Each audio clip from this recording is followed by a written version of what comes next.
Life is an exercise in logistics. The biological imperative here is the successful delivery of highly sensitive genetic material across a hostile environment. Reproductive fluid is not a single homogeneous substance produced in a single organ. Semen production functions as an advanced manufacturing process, requiring a highly optimized, spatially distributed assembly line. This anatomical diagram lays out the blueprint of that assembly line. This entire complex is divided into two functionally distinct but physically integrated categories.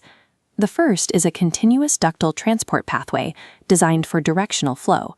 The second is a sequence of distinct exocrine glands positioned to inject biochemical payloads into that pathway. We can understand this system by mapping its sequential structural logic from microscopic generation to terminal exit. The primary site of generation, the testis, sits in an isolated position outside the main body cavity.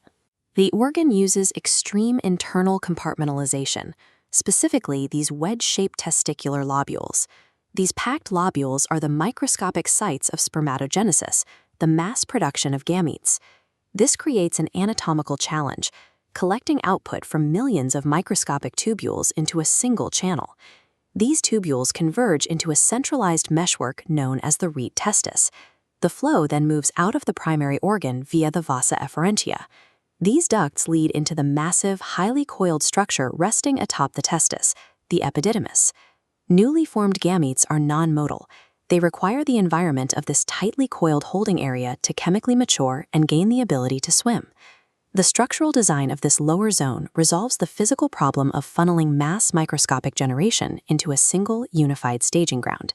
In the deployment phase, mature cells leave the staging ground to travel toward the exit. The primary highway for this journey is the vas deferens. Unlike the delicate tubules below, the vas deferens features thick muscular walls. These walls use peristalsis to aggressively contract and propel the fluid at high velocities against gravity. The duct leaves the scrotum and ascends vertically into the pelvic cavity. It executes a sweeping loop over the ureter and the urinary bladder. This is a long looping detour rather than a direct route to the exit. This path is a result of embryological development.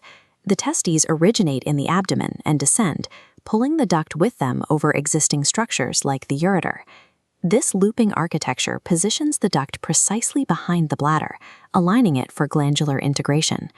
At the junction beneath the urinary bladder, the transport-focused duct begins to transform its cargo.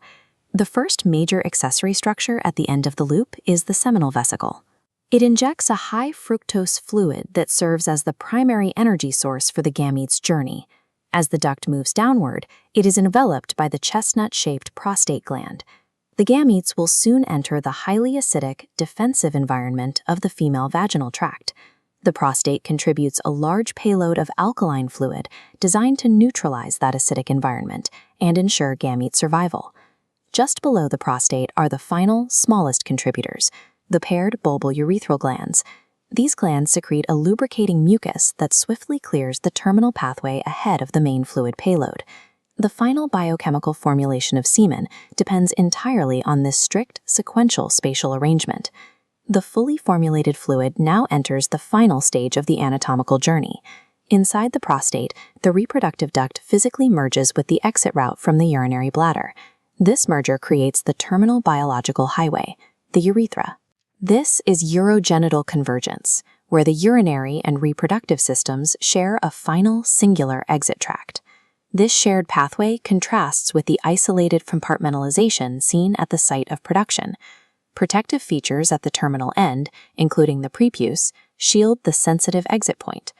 The system operates through three distinct structural phases: isolated microscopic generation, high-velocity muscular transport, and sequential biochemical integration. Biological viability relies on the precise sequential integrity of this macroscopic anatomical architecture to safely deliver the life created at a cellular level.